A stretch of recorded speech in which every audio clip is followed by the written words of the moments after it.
Olá, eu sou o pastor Claudinei e esse é o 9º vídeo da série Discipulado. Eu gostaria de falar nesse vídeo a respeito de uma coisa muito importante sobre a existência de uma igreja visível e a existência de uma igreja invisível. Talvez você possa se perguntar, você que viu pela primeira vez o vídeo da série Discipulado ou você que tem acompanhado os demais vídeos da série. Aonde se fundamenta, em que se fundamenta essa existência de dois tipos de igreja, uma visível e uma invisível? Eu vou ler um texto do apóstolo Paulo aos Colossenses, no capítulo 1, ao do versículo 9 em diante, até o versículo 23. Por essa razão, nós também, desde o dia em que o ouvimos, não cessamos de orar por vós e de pedir que sejais cheios do conhecimento da sua vontade, em toda a sabedoria e inteligência espiritual, para que possais andar dignamente diante do Senhor, agradando-lhe em tudo e frutificando em toda boa obra e crescendo no conhecimento de Deus, corroborados em toda a fortaleza, segundo a força da sua glória, em toda a paciência e longanimidade com gozo, dando graças ao Pai que nos fez idôneos para participar da herança dos santos na luz, o qual nos tirou das potestades das trevas e nos transportou para o reino do Filho do seu amor, em quem temos a redenção pelo seu sangue, a saber, a remissão dos pecados,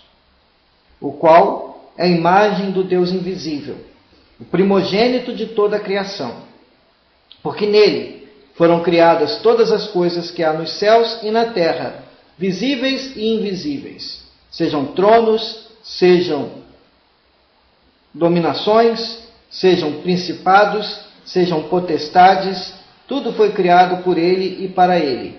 Ele é antes de todas as coisas, e todas as coisas subsistem por ele.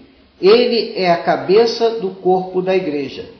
É o princípio e o primogênito dentre os mortos, para que em tudo tenha a preeminência, porque foi do agrado do Pai que toda a plenitude nele habitasse, e que, havendo por ele feito a paz pelo sangue da sua cruz, por meio dele reconciliasse consigo mesmo todas as coisas, tanto as que estão na terra como as que estão nos céus.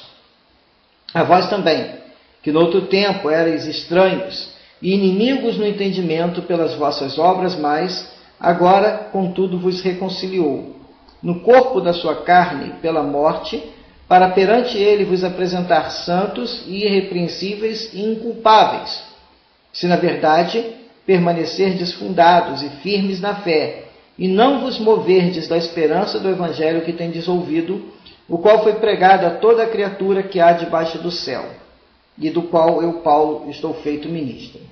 A princípio, Paulo estava escrevendo para a igreja visível, para a igreja no lugar chamado Colossos, ou Colossos. E essa igreja, ela tinha um ambiente, né, uma localidade, ela era fundada num lugar, havia lideranças locais, havia locais de reunião, e, portanto, era uma igreja visível. Porém, conforme ele vai detalhando o que ele tinha visão de igreja, não se encaixa com o perfil de todas as pessoas da igreja. Então há uma distinção. E nessa distinção o próprio Senhor Jesus ele disse que um dia ele chamaria pessoas, umas ele colocaria à direita, outras ele colocaria à esquerda, e essas pessoas, algumas diriam assim: Senhor, mas em teu nome eu curei enfermos, em teu nome expeli demônios, em teu nome falei em línguas, em teu nome eu fiz isso ou aquilo. E Jesus diria: apartai-vos, porque não vos conheço, vós que praticais a iniquidade. Da mesma forma que na nação de Israel, a nação como nação espiritual era uma nação santa.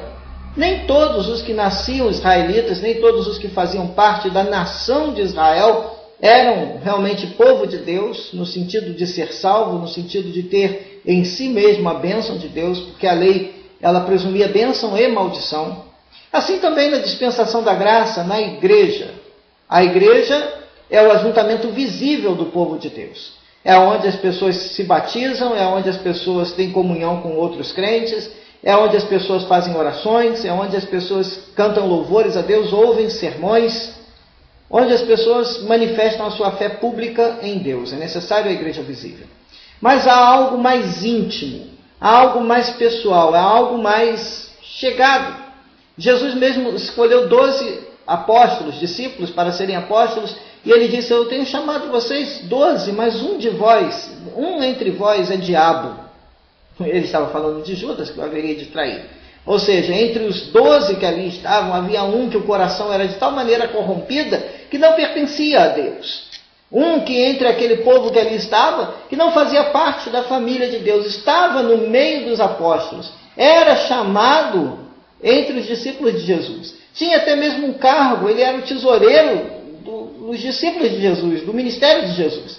Era ele que era confiado todos os recursos, todas as ofertas, todas as contribuições para o ministério de Jesus. Então ele tinha um cargo, ele tinha um nome, era visto como discípulo, fez milagres, curou enfermos, expeliu demônios. Ainda não havia falado em línguas, porque a dispensação da graça ainda não tinha vindo e o Espírito Santo não havia descido sobre os apóstolos, mas operou milagres em nome de Jesus, falou do nome de Jesus, pregou em nome de Jesus, fez coisas em nome de Jesus, mas não era de Jesus. Um entre nós, um entre vocês, é diabo, Jesus disse.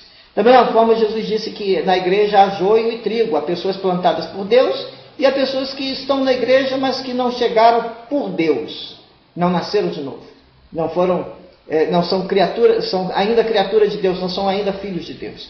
São pessoas que ainda não fazem parte, embora possam até mesmo ser batizadas, embora até mesmo possam ter ministério na igreja, embora possam até mesmo ter função na igreja, possam exercer até mesmo altos cargos eclesiásticos na igreja, não são de Deus. Fazem parte de uma igreja visível e como instituição humana, a igreja ela coloca pessoas em cargos segundo critérios variados. Alguns sobre critérios de políticos, outros familiares, outros critérios de envolvimento no grupo, né, da instituição, ou por eleição, não sei o critério que cada igreja utiliza, são vários os critérios.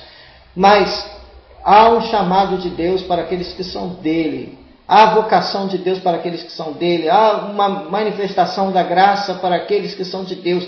Então, portanto, a igreja visível é a igreja que peca, a igreja visível é a igreja que faz escândalos, a igreja visível é a que prega o falso evangelho, a igreja visível, muitas vezes, não todas, eu quero dizer que todas as igrejas invisíveis são também igreja visível, estão também na igreja visível.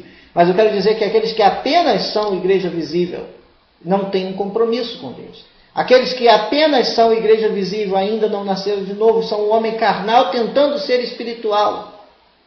Embora a igreja invisível faça parte da visível, nem sempre aqueles que fazem parte da visível fazem parte da invisível.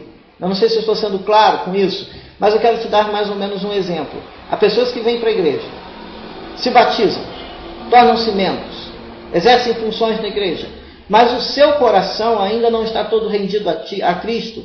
No seu interior ainda há semente da rebeldia, ainda há semente da rebelião contra Deus. Por isso servir a Deus para essa pessoa é tão pesado. Por isso servir a Deus para essa pessoa é um fardo pesado. Por isso renunciar a certas coisas da sua vida é para essa pessoa algo tão difícil, tão cansativo, tão pesado.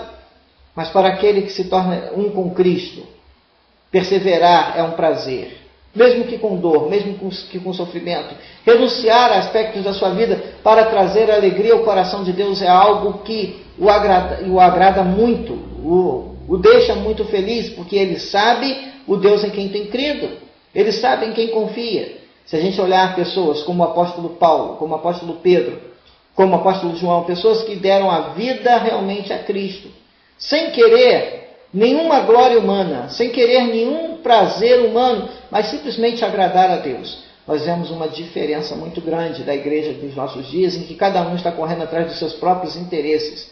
Agora resta saber, para mim ou para você, que igreja você faz parte? Apenas da visível? Essa vai ficar na terra. Ninguém vai poder dar carteirada no céu. Ninguém vai poder chegar no céu e dizer assim: olha, eu fui membro da Assembleia de Deus, da Batista, da Metodista, da Presbiteriana, ou seja lá a instituição que for. Porque no céu não tem carteirada. No céu, apenas as pessoas lavadas e remidas no sangue do Cordeiro. Para encerrar esse vídeo, eu quero lembrar rapidamente um sonho que John Wesley teve. John Wesley teve um sonho.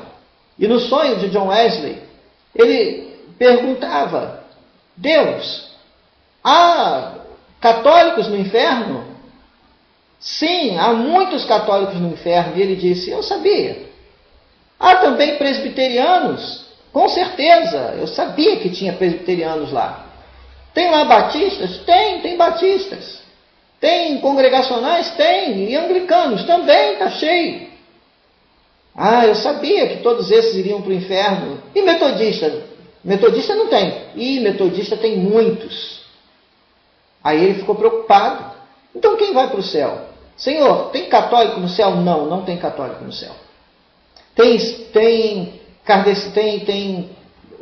adventista no céu? Não, não tem adventista no céu. Tem presbiteriano no céu? Também não tem. Tem metodista? Muito menos metodista. Então quem tem no céu? No céu tem pessoas lavadas e remidas no sangue do Cordeiro. O que significa que instituição não entra no céu. O que significa que pessoas ligadas apenas à instituição não entram no céu, mas pessoas lavadas e remidas no sangue do Cordeiro. Que Deus te abençoe, rica e abundantemente, em nome de Jesus.